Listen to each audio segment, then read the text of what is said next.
Emma told me she'd be out of town on a project with her boss for 2 whole months. Every night, she'd call me late, her voice worn thin, complaining about working till dawn and saying she missed me so much she couldn't sleep. I'd listen to the tremor in her voice while scrolling through photos Noah had sent me.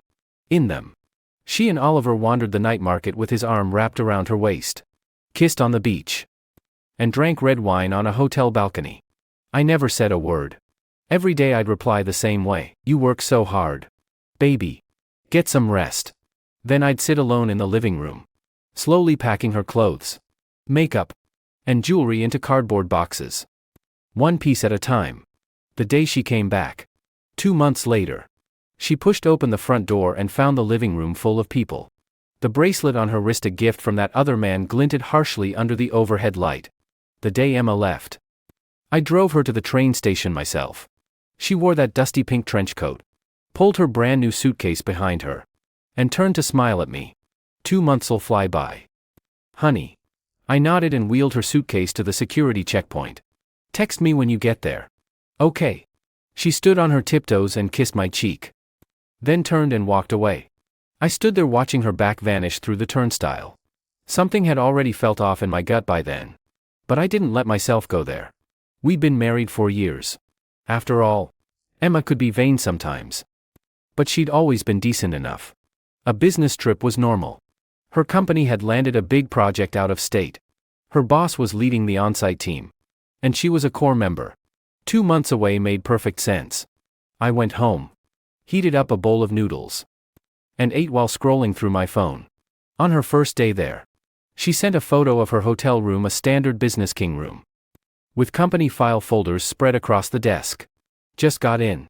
I'm beat. Got a meeting first thing tomorrow. Get some sleep. Don't stay up late. MHM. Miss you. Everything seemed normal. I washed my bowl, watched a soccer game, and went to bed at 11. Things started going wrong on the 3rd day. Noah sent me a message. Noah was my college roommate, and a mutual friend of Emma and me. More precisely, his wife and Emma had been high school classmates. He sent a 37-second voice note. Liam. I've been debating whether to tell you this all day. My wife was scrolling through social media earlier and saw a photo one of Emma's coworkers posted. It's Emma and that boss of hers, you know, the guy named Oliver, on the beach, with his arm around her waist. Maybe it's just coworkers, but it looks off to me. Just wanted you to watch your back. I listened to the voice note, my finger frozen above the screen. A low buzz went off in my head. I typed back, "Do you have a screenshot?" "Yeah." My wife took one. "Hold on." 30 seconds later, a picture came through. It showed a boardwalk on the beach at dusk, the light warm and golden. Emma wore a white slip dress, her hair loose, and Oliver's hand was resting on her waist. They were both smiling so naturally. Not the polite smile of coworkers posing for a photo. The smile of two people in love. I stared at that photo for 5 full minutes. Then I closed the chat and opened my conversation with Emma. Her last message had been sent at 3 that afternoon. "Honey, I was in client meetings all day. I'm exhausted. I might have to work late on the proposal tonight, so I won't call you." "Okay." I replied with one word, "Okay." I set my phone down, sat on the couch, and stared at the living room ceiling for a long time. I didn't sleep that night. Not out of anger. I was turning one question over in my head. If this was real, what was I going to do next? I didn't impulsively call her to confront her. No. I knew one thing for certain. If she was lying to me, a confrontation would only make her defensive. She'd destroy all the evidence, come up with every excuse in the book, come home crying and carrying on, and the whole thing would blow over without resolution. I didn't want that. If she'd really betrayed me, I wanted irrefutable proof, the kind she couldn't talk her way out of. So that night, I tossed and turned till 3 in the morning, and made a decision. Hold my tongue. Dig for the truth. Wait. The next day, I called Noah and asked him for a favor. "Does your wife know anyone from Emma's high school who's also on this business trip?" Noah thought for a second. "Yeah. Sophia. She works at Emma's company too, but she's in admin, not on the project team. Can your wife ask her what's going on over there?" "Sure. I'll talk to her." I hung up, my heart racing a little, but my head clear. By that afternoon, Noah got back to me voice note and text all at once. Sit down before you read this. Man. I played the voice note. My wife talked to Sophia. She says Emma and Oliver are sharing a room. Not 2 beds, a king room. The whole project team knows.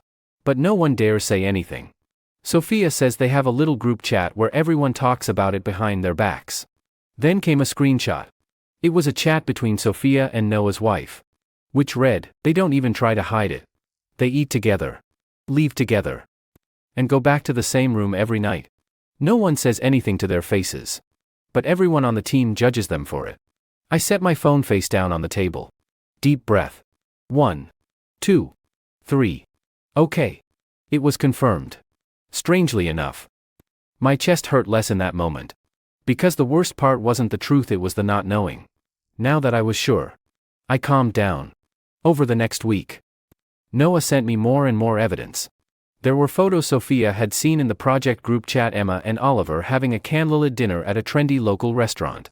With red wine, candles, and flowers on the table. There were screenshots of Emma's social media posts that she'd blocked me from seeing. Noah's wife could still see them. So she sent them over. In those posts, Emma photographed her hand holding a coffee cup. With the caption, "Nice sunny day."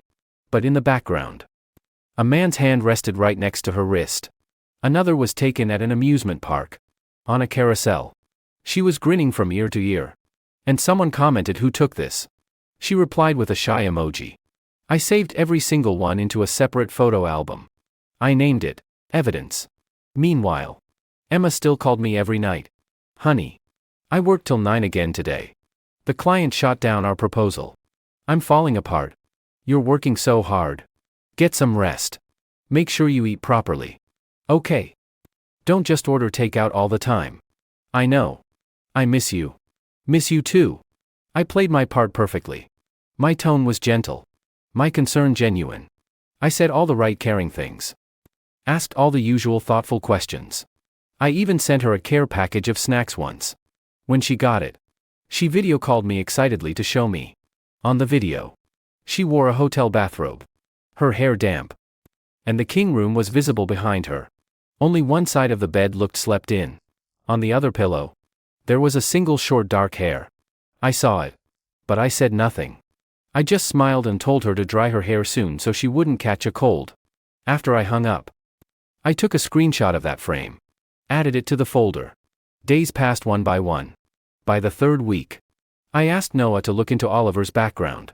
Oliver Bennett. 38. East Regional Manager at Emma's company. Making well into 6 figures a year. And here was the kicker. He was married.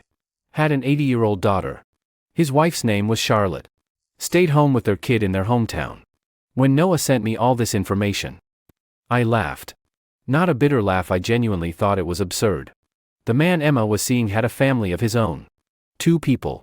Each with a spouse back home. Pretending to be on a business trip while playing house in another city. They deserved each other. I asked Noah, "Can you get Charlotte's contact info?" "Probably. Sophia met her at the company annual dinner once. Don't reach out to her yet. Wait till I say so." "Got it. Whatever you say." During those days, I went to work during the day. And sat at my computer at night organizing all the evidence into categories. Photos arranged in chronological order. Chat screenshots sorted by content. Sophia's testimony saved in a separate file. I even got the hotel booking records. Noah had a friend in the travel industry who pulled up Oliver's reservation. 2 months. Check-in to check-out.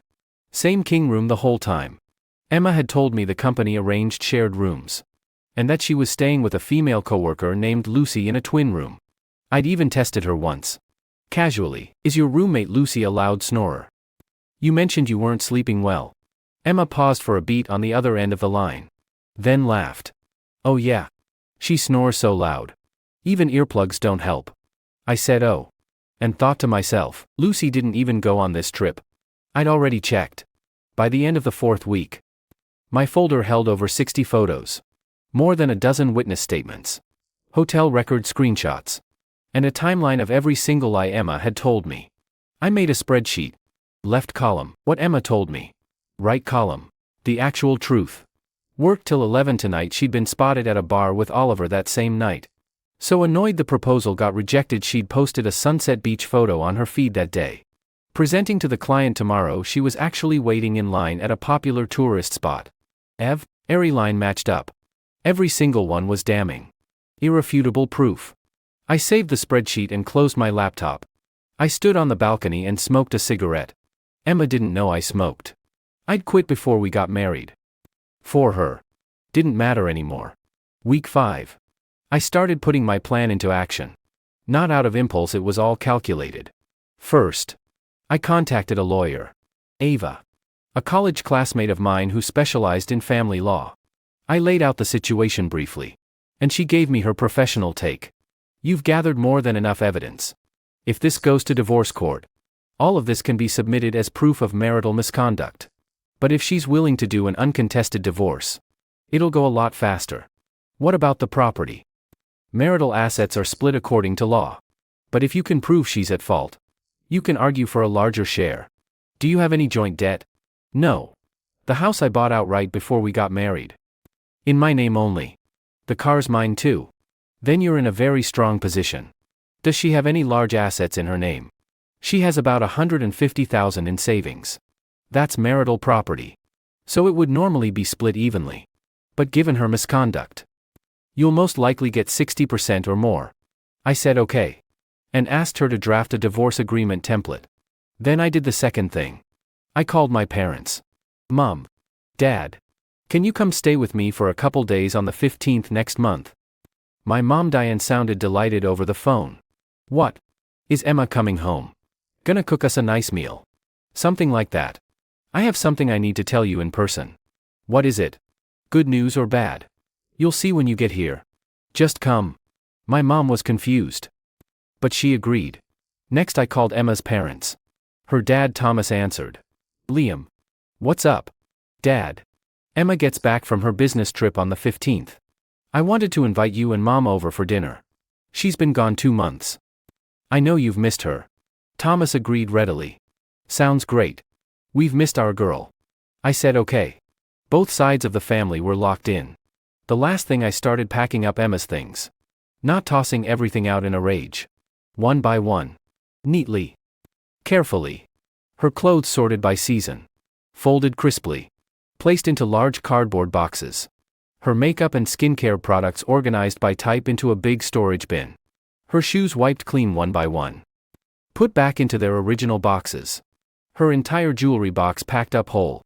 I even watered the succulent she'd been growing and set it next to the boxes. I did all of it calmly. No anger at all. Because the anger phase was long over. The first week. When I found out the truth. I dry heaved in the bathroom clutching my phone. The second week. When I saw those intimate photos. I'd smashed a mug. The third week. When I heard her say I miss you so much. Honey over the phone. I'd been so sick to my stomach I couldn't eat all night. But this was week 5. All the emotion had settled. Only one thing left. End this with dignity. No. Not just dignity. Make sure she never forgot how it ended. During Emma's last week away. She started calling more often. Honey. Only 1 week left. I'm so excited to come home. Yeah.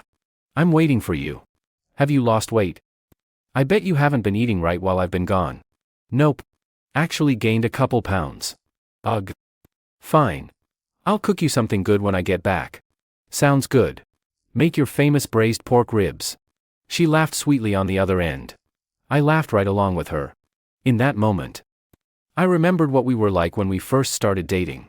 Emma was still in college back then. She'd take a 2-hour bus ride every weekend to come see me. She said she didn't care that I was poor. That I couldn't afford a nice car. That my family was ordinary. She said as long as I treated her well. That was all that mattered. I believed her. Believed it for 4 whole years. For 4 years. I handed over my entire paycheck every month. Keeping only $1,000 for myself. When she wanted a new bag, I bought it. When she wanted a new phone, I got it for her. When she said she wanted to travel abroad, I worked overtime for 3 months to save up enough to take her. When she said she wanted to do yoga, I signed her up for a year-long membership without hesitation. I thought I'd done everything right. But it still wasn't enough for her.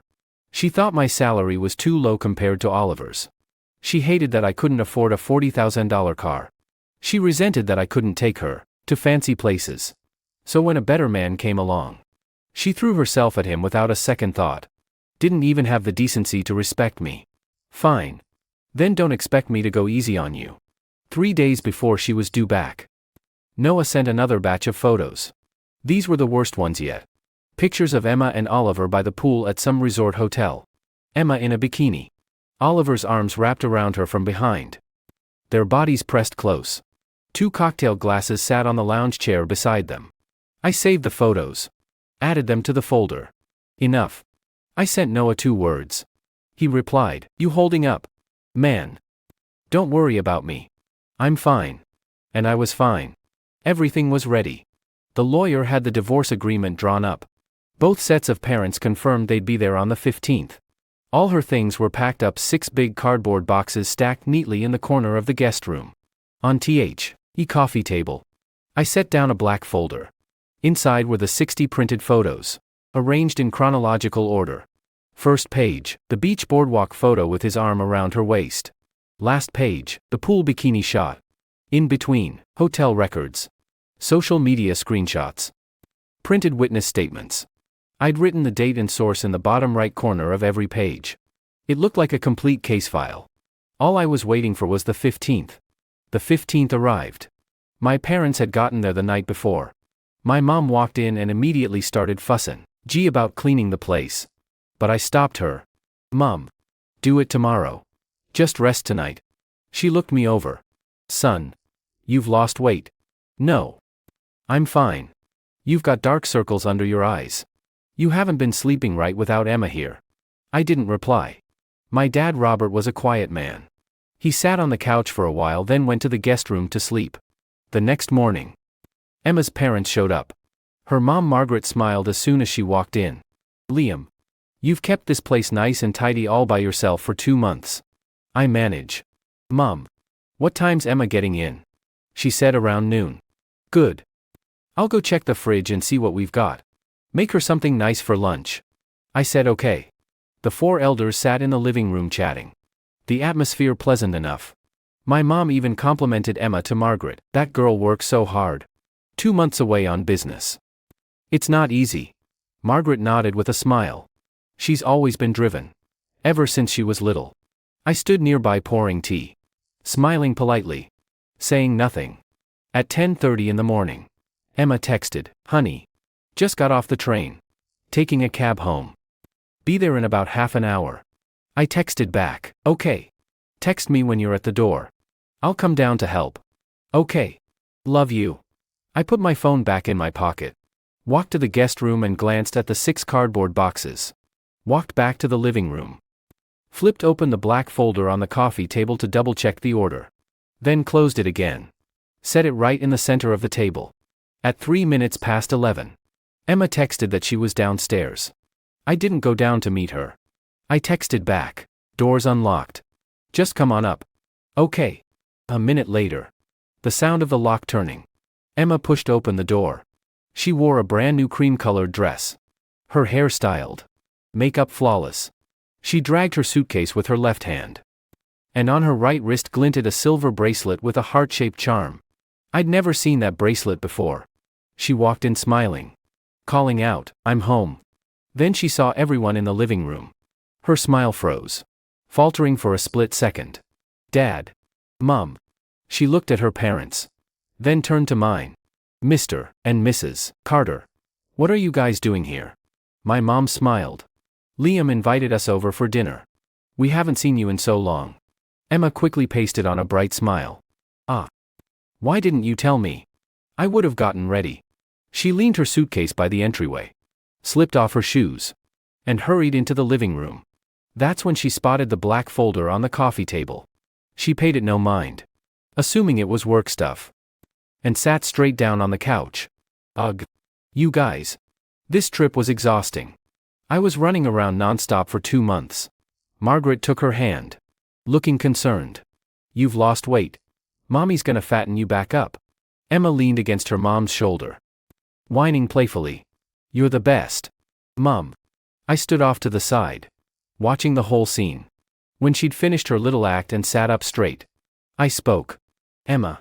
I used her full name. She blinked, looking up at me. What's wrong? I didn't say anything. I just reached out and slid the folder across the table to her. Look at this first. She laughed as she took it. What is it? All mysterious. She flipped it open. First photo. Her hand went still. It was the beach boardwalk shot of her and Oliver. His arm around her waist. Printed out full size on A4 paper. Crisp and clear. All the color drained from Emma's face in an instant. From rosy to ashen. In the span of a second. This. She tried to snap the folder shut. But I pressed my hand down on it. Don't rush. Keep going. My voice was calm. Almost amused. Her hands started shaking. Second page, the candlelit dinner at the restaurant. Third, the two of them drinking red wine on the hotel balcony. Fourth, the carousel at the amusement park. Oliver standing below taking the picture. Fifth, trying on couples' outfits at the mall. One after another. Page after page. Emma didn't make it past 10 pages. The folder slipped from her hands and fell open on the coffee table. Photos scattered across the surface. Dead silence filled the living room. Margaret was the first to react. She picked up one of the photos and leaned in to look. Then her face went white too. Emma. What is this? Emma opened her mouth. But no sound came out. My dad sat there. His face dark with rage. Saying nothing. My mom Diane looked at a few photos. Took a deep breath. And set her teacup down hard on the table. Thomas got up from the other end of the couch. Walked over. And picked up one of the photos. It was the pool shot of Emma and Oliver. A vein throbbed in his temple. Emma. Thomas's voice came out through gritted teeth. Explain yourself. Emma's lips trembled for a long time before she finally got words out. These are photoshopped. Someone's setting me up. She looked over at me instinctively. Her eyes wild. Like a drowning person grabbing for a lifeline. Honey. These are fake. Someone's jealous of me and edited them to hurt me. You can't believe them. I looked at her. Nodded. And smiled a little. Okay. Then explain this. I pulled a sheet of paper from the back of the folder and set it down in front of her. It was the printed hotel reservation record. Black and white. Clear as day. Guest name Oliver Bennett. Room type king room. Check-in March 5th. Check-out May 3rd. 59 consecutive nights. Still photoshopped. Emma stared at the paper. Her mouth moving. But no words came out. I pulled out a second sheet. This is a statement from your coworker Sophia. She says the whole project team knows you and Oliver are sharing a room. Emma's face went from pale to gray. I pulled out a third. These are screenshots of all the social media posts you blocked me from seeing. You posted quite a bit. And Oliver's in the background of every single one. Look at this one, that's his hand. Right. That watch is expensive. Longines. Isn't it? Emma finally stopped claiming they were faked. She crumpled to the floor with a thud. Her legs actually gave out. Her knees hitting the hardwood hard. Liam. Please. Let me explain. Go on. I made a mistake. He kept pursuing me. And I'd been drinking. I couldn't help myself. You were drinking for 2 whole months. No. That's not what I mean. She babbled incoherently. Tears already streaming down her face. Margaret stood up then. Her lips trembling. Emma. You get on your knees and stay there. How could you do this? Who do you think you are? How could you do this to Liam? Thomas slammed his palm down on the coffee table. Making the photos jump. I've lived 50-some years and never done a single shameful thing. And this is how you embarrass me. Huh? Emma lay on the floor sobbing. Snot and tears running down her face. She tried to grab onto my legs. But I stepped back out of reach. Liam. Please. Give me one more chance. I know I was wrong. I swear I'll never do it again. I promise. I looked down at her. This woman kneeling in front of me. Her makeup ruined. Her nose red. A total mess. 4 years ago. When I was chasing her. She'd cried too. Back then she'd said her ex had hurt her. That she'd never trust another man again. I'd felt so bad for her.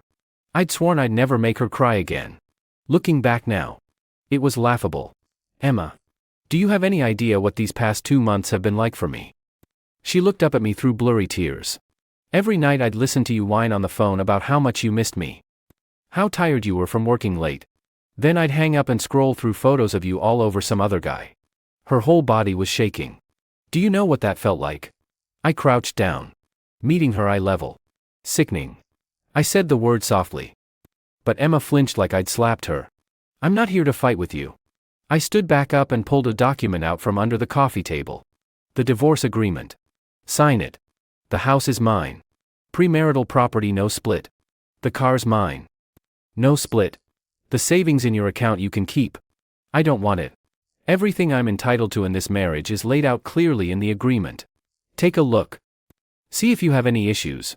When Emma saw those two words, divorce agreement, she completely broke down. She screamed and lunged at me, grabbing my wrist. I won't sign. Liam. I won't get divorced. I know I was wrong. I really do. You can hit me. Yell at me. Whatever you want. But I'm not getting divorced. Her nails dug into my forearm, leaving red marks. But I didn't feel a thing. My mom finally had enough. She pulled Emma off me roughly. Let go of him. What did my son ever do to you? Did he not treat you well? Huh? He waited on you hand and foot for 4 years. And this is how you repay him. My mom's voice was shaking with anger. My dad had been silent on the couch this whole time. Finally he spoke. Just one line. Sign it. Stop making a fool of yourself. He wasn't talking to Emma. He was talking to Thomas. Thomas's face was bright red with shame. This man, who'd cared about his reputation his whole life, was mortified beyond words. He walked over to Emma, grabbed her arm, and hauled her up off the floor. Sign. Dad. I said sign. Thomas's voice boomed. What right do you have to beg him? After what you did? You have the nerve to cry. Sign it. Today. Emma was dragged along by her dad, barely able to stand, her legs trembling the whole time. Margaret stood nearby wiping tears, muttering, "What a mess. What a terrible mess." Emma was forced down onto the couch by her father. She was still crying, but her sobs had turned to quiet hiccups. She knew it was useless. Everyone had seen the photos. Irrefutable proof. There was no talking her way out of this. But she still tried one last time. Liam. He pursued me for so long. I didn't start it. He kept hounding me. I'm a victim, too. I held out Oliver's profile to her. Oliver Bennett. 38. Married. 8-year-old daughter. This is his wife Charlotte. You're a victim. You spent 2 months messing around with a married man. And you call yourself a victim. When Emma saw Charlotte's photo, the last trace of color left her face. She knew now just how thoroughly I'd looked into everything. There was nothing left to hide. That bracelet. I nodded at her wrist. Another thing you got from being hounded. Emma instinctively tucked her left hand behind her back. But everyone in the room had already seen it. That silver bracelet with the heart charm, glinting bright under the lights. How much money did you spend over there these past 2 months? I pressed on. Our joint savings. Wasn't it? Using our family's money to run around with another man.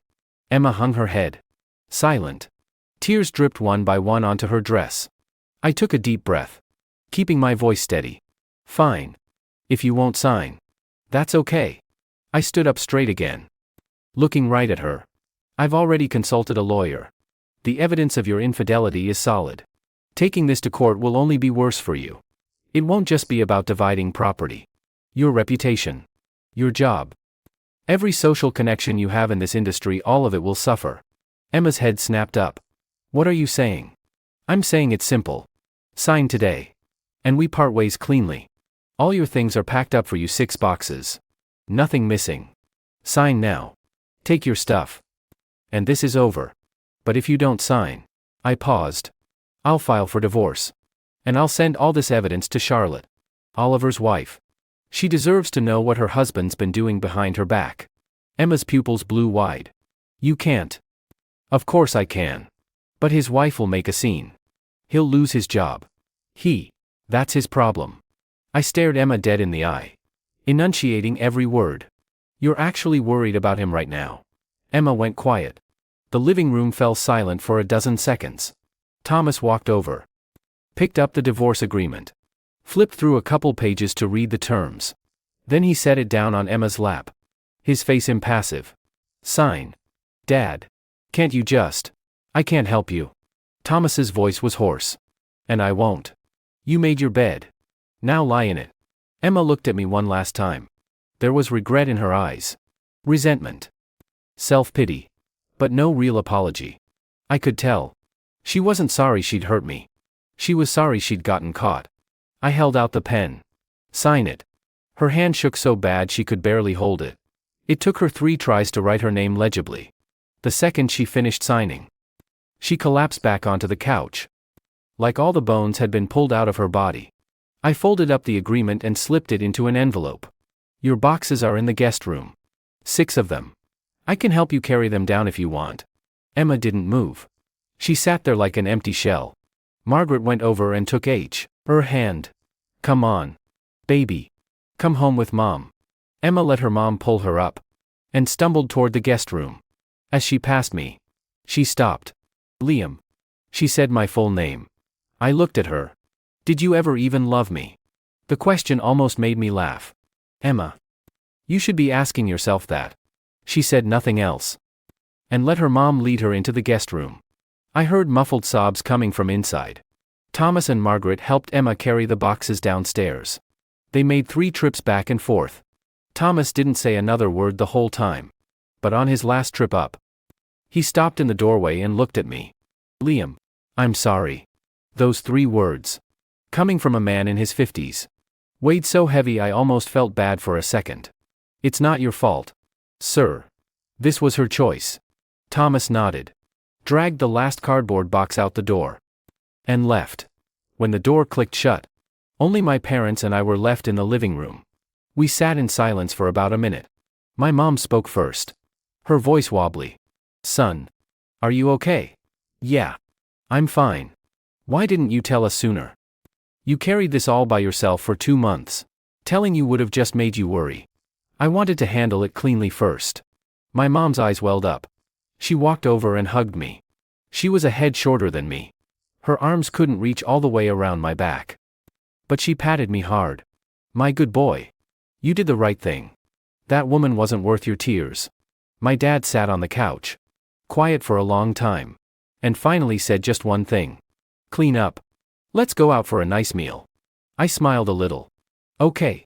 That afternoon I took my parents to a classic local restaurant. I ordered my dad's favorite braised pork belly and my mom's favorite sweet and sour fish. The 3 of us ate a quiet lunch. No one mentioned Emma again. After lunch I walked my parents back to the guest room to rest. Then stood out on the balcony alone. The weather was beautiful. Warm sunlight falling on my face. I pulled out my phone and opened my chat with Noah. It's done. Thanks. Man. Noah replied instantly. Hell yeah. How'd it go? She signed. Uncontested divorce. Good for you. What now? Back to normal. Life goes on. All right. Let's grab a drink soon. Sounds good. I put my phone away and took a deep breath. That weight that had been sitting on my chest for 2 months was finally gone. Not that I wasn't sad. For years of shared life together. Cast aside just like that, of course it hurt. But mostly, I felt relieved. Like a long illness finally lifting. Everything after that went smoother than I expected. Ava handled all the legal paperwork. And the divorce was finalized a week later. Emma never contacted me again. Noah told me she'd moved back in with her parents. Oliver's side of things, though, got messy. 3 days after Emma signed, I did send the evidence to Charlotte. Not out of revenge. I just thought she deserved to know. She was back home raising their kid alone. She shouldn't be kept in the dark about what her husband was doing. Charlotte never contacted me after receiving the materials. But from what Noah heard a week later, Charlotte showed up at Oliver's office and confronted him in front of all his coworkers, slapping him twice across the face. Then she filed for divorce and took their daughter back to her parents' house. Oliver didn't fare well at work either. An inappropriate relationship with a subordinate doesn't just ruin your reputation, it triggers a company ethics review for management. Word was he got transferred out of his position. Demoted from regional manager to a meaningless desk job. His salary got cut in half. As for Emma, Noah said she quit her job too. How do you stay at a company when the whole project team knows what you did? I only heard all this secondhand. I never sought it out. Because I truly didn't care anymore.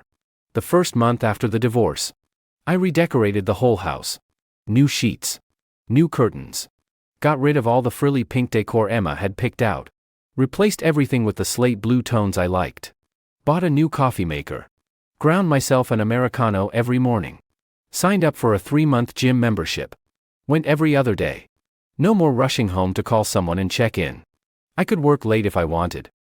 Go out for drinks with the guys if I felt like it. Days went by. Life without Emma wasn't worse. It was lighter. The second month. Emma sent me $10,000 through her mom, my ex-mother-in-law. The note said, "Liam, this is the joint savings I spent. I'm paying it back. I'm sorry. I kept the money." But didn't reply. There was nothing left to say. She didn't just owe me money. The third month. Noah asked me out for drinks. A few beers in. He asked, "You ever regret not chewing her out right then and there?" I thought about it. And shook my head. Nah. Yelling and fighting is just letting off steam. Feels good for 5 minutes. But what really hurts? Making her stand there and watch everyone find out exactly who she is. How do you feel now? Light. I clinked my glass against his. Genuinely light. The night outside the window was perfect. I took a sip of cold beer. The icy liquid slid down my throat into my stomach. With a faint bitter malt aftertaste. It felt good. That good feeling was real. No more performing for anyone. No more playing along with someone's lies. No more gritting my teeth through the nausea while scrolling through photos late at night. Just living. Clean and unburdened. It was good. Really. Truly good. Discussion topic. If you found out your partner was cheating, would you confront them right away? Or hold back to gather evidence and strike the final blow like Liam did? Which way feels more satisfying? Hey there. Could you rate this story in the comments? Use a scale of 1 to 10. Please, I am begging you. It really means a lot to me. And if you like this kind of content, don't forget to hit follow.